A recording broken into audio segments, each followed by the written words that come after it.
최근 충격적인 소식이 전해졌습니다. 유명 축구선수 손흥민의 아버지이자 축구 아카데미 운영자인 손흥정 감독이 아카데미에 다니는 어린 선수에게 부적절한 행동을 했다는 이유로 고소를 당했습니다. 고소의 배경에는 오키나와에서 진행된 전지 훈련 중 발생한 사건이 있습니다. 손흥정 감독은 경기에서 패한 후 선수들에게 골대에서 중앙선까지 20초 안에 달려오라고 지시했고, 이를 실패한 한 선수의 엉덩이를 때렸다고 합니다. 이에 피해 학생의 부모는 손흥정 감독과 2명의 코치를 고소했으며 사건은 검찰로 송치되었습니다. 이 과정에서 합의를 시도하는 과정의 녹취록이 언론에 공개되었고, 피해 학생의 부모가 5억 원을 요구했다는 내용이 알려지면서 논란이 커졌습니다. 이 사건은 아동 인권 문제를 넘어 자녀를 이용해 금전적 이득을 취하려는 일부 부모의 문제점을 드러내는 것으로 보입니다. 손흥민은 아버지에 대해 언급하며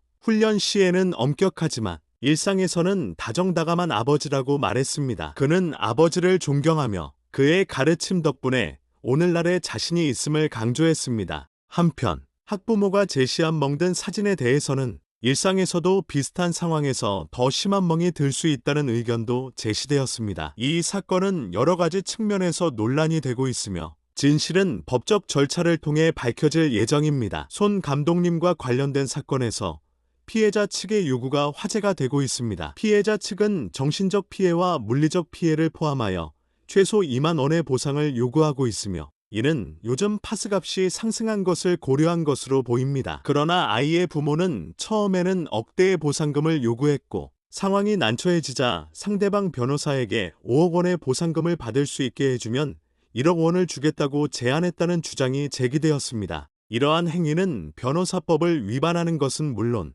손흥민 선수의 명성을 이용해 거액을 요구하려 한 것으로 사기, 공갈, 협박죄에 해당할 수 있습니다. 또한 합의금을 상대 변호사와 나누려 한 것으로 보아 도덕적으로도 문제가 있는 행위로 보입니다. 이 사건에 대해 공정하게 판단해야 할 필요가 있으며 피해자 측이 처음에 제시한 요구가 과도했던 것으로 보입니다. 이제 그들은 자신들의 행동이 법적인 문제를 야기할 수 있으며 심지어 명예훼손이나 무고죄로 이어질 수 있다는 사실을 깨달았을 것입니다. 결국 큰 이익을 얻으려 했던 계획이 무산되고 오히려 자신들이 법적인 문제에 휘말릴 수 있다는 우려로 인해 후회하고 있을 가능성이 큽니다. 합의금 문제는 객관적인 잘못이 인정되었을 때 양측이 합의에 이르러 정하는 금액입니다. 이미 손 감독은 문제를 인정하고 사과했으며 상황에 상응하는 금액으로 합의하길 원하는 것으로 보입니다. 그럼에도 불구하고 어떤 이들은 손흥민 선수의 명성을 이용해 과도한 보상금을 요구하며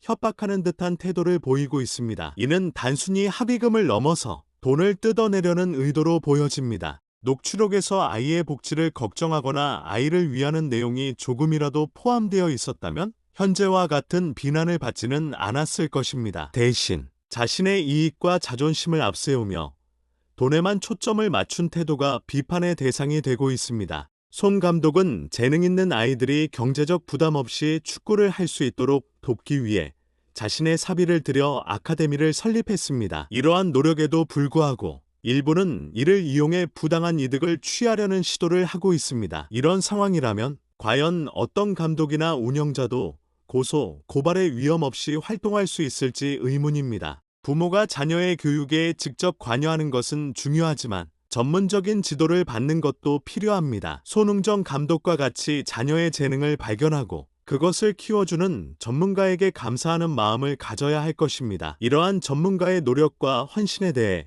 존중과 감사의 마음을 표현하는 것이 올바른 태도일 것입니다. 손흥정 감독의 아카데미와 관련된 논란은 축구를 사랑하고 아이들을 진정으로 축구선수로 키우고자 하는 그의 열정과 진실성을 둘러싼 복잡한 사건입니다. 방송을 통해 손 감독의 가르침 방식과 그의 아카데미가 어떻게 운영되는지 일부분을 엿볼 수 있었으며, 많은 부모님들과 아이들이 그의 엄격하지만 정성이 담긴 지도 방식을 받아들이고 있음을 알 수 있습니다. 그러나 이번 사건을 통해 모든 사람이 그러한 엄격함을 인내하거나 긍정적으로 받아들이지 못하며 일부는 이를 이용하려는 시도가 있음을 확인할 수 있습니다. 특히 피해 학생의 학부모가 아이를 축구선수로 키우려는 진정한 의도보다는 다른 목적을 가지고 있었을 가능성이 제기되고 있습니다. 유럽과 같은 축구 선진국에서도 스포츠 훈련과 일반 교육은 명확히 구분되며 혹독한 훈련을 견디지 못하는 선수에게는 냉정한 기준이 적용됩니다. 이러한 관점에서 볼 때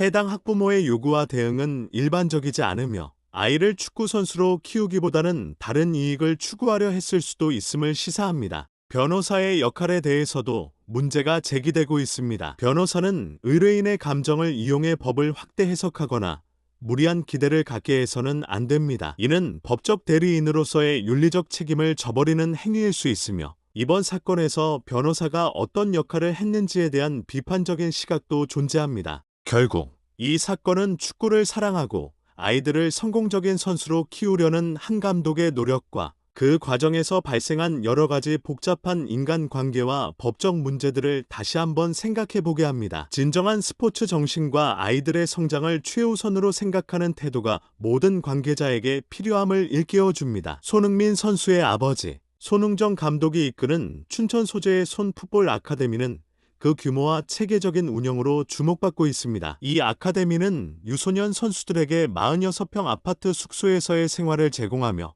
식비와 간식을 추가 비용 없이 지원합니다. 학부모들은 아이들이 잘 먹고 잘 쉬며 충분히 운동할 수 있도록 세심하게 챙겨주는 손 감독의 노력을 높이 평가하고 있습니다. 경기장에서는 엄격하지만 일상에서는 따뜻한 보호자 역할을 하는 코치진 덕분에 학부모들은 큰 신뢰를 보내고 있습니다. 손 감독에 대한 고소 사건에도 불구하고 대다수의 학부모들은 그의 편을 들어주고 있으며 이는 아카데미의 긍정적인 환경과 운영 방식에 대한 인정으로 볼 수 있습니다. 아카데미의 홈페이지를 통해 확인할 수 있는 교육 과정, 감독 및 코치진의 상세한 설명, 그리고 입학 절차는 모두 아카데미가 얼마나 체계적으로 운영되고 있는지를 보여줍니다. 입학을 위해서는 서류 심사와 실기 테스트를 통과해야 하며 이는 아카데미가 단순히 누구나 들어갈 수 있는 곳이 아님을 의미합니다. 손풋볼 아카데미는 손흥정 감독의 전문성과 열정이 결합된 곳으로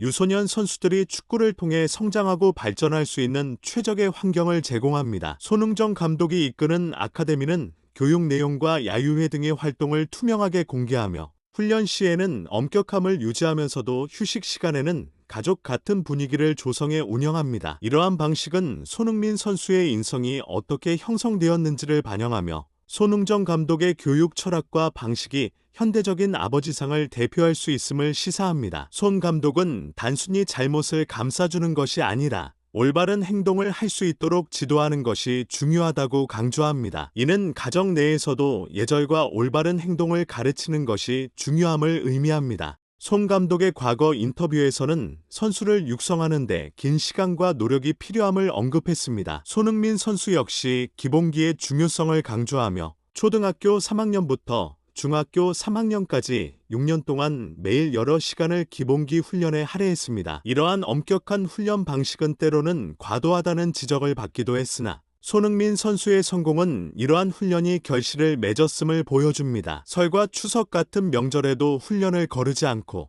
가족 행사에 참여하지 않는 등의 희생이 있었음에도 불구하고 이는 손흥민 선수가 축구에서 뛰어난 성과를 거둘 수 있는 기반이 되었습니다. 손흥정 감독의 교육 철학 중 하나는 행복이라는 가치에 중점을 두는 것입니다. 그는 자신의 아들 손흥민 선수가 축구를 통해 행복을 느끼는 것이 가장 중요하다고 여기면서도 축구에서 행복을 느끼기 위해서는 축구를 잘해야 한다고 믿습니다. 이러한 신념하에 엄격한 훈련 방식을 적용하고 있으며 이는 손흥민 선수의 성공적인 경력을 통해 그 효과를 입증받았습니다. 최근 법원에 제출된 학부모들의 탄원서는 이러한 훈련 방식에 대한 지지를 나타내는 것으로 이 중에는 피해를 입었다고 주장하는 아동과 함께 훈련을 받고 같은 상황을 경험한 학부모의 탄원서도 포함되어 있습니다. 이들은 그날의 상황을 설명하며 체력 훈련 중 일부 아이들이 주어진 시간 안에 달리기를 완료하지 못해 체벌을 받았다고 전합니다. 이 중 한 모치는 자신의 아들도 시간 안에 들어오지 못해 허벅지를 맞았으나 그날의 분위기가 어수선하긴 했지만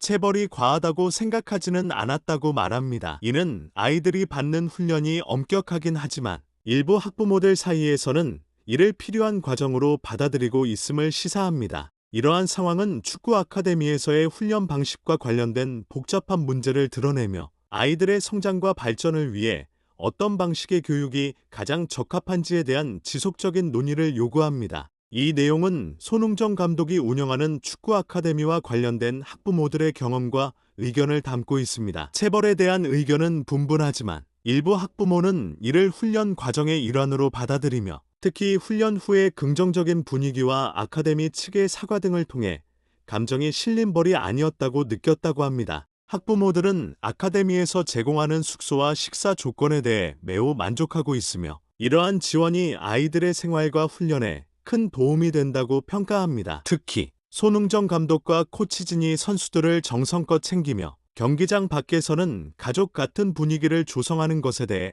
긍정적으로 언급합니다. 손흥정 감독의 훈련 스타일에 대해서는 의견이 갈리지만 아이들이 감독의 열정과 선수들에 대한 사랑을 이해하고 받아들이는 과정을 통해 적응하고 성장하는 모습을 보여줍니다. 이러한 경험은 선수들이 더욱 단단해지고 성장하는 데 중요한 역할을 합니다. 현재 손흥정 감독에 대한 고소 사건이 검찰에 넘어간 상태이며 많은 이들이 결과를 주목하고 있습니다. 이 사건의 결과가 어떻게 나오든 손흥정 감독과 아카데미에 대한 관심과 지지는 계속될 것으로 보입니다. 이러한 상황은 축구 아카데미 운영과 관련된 다양한 측면을 고려하고 선수 육성에 있어서의 최선의 방법을 모색하는 계기가 될 것입니다.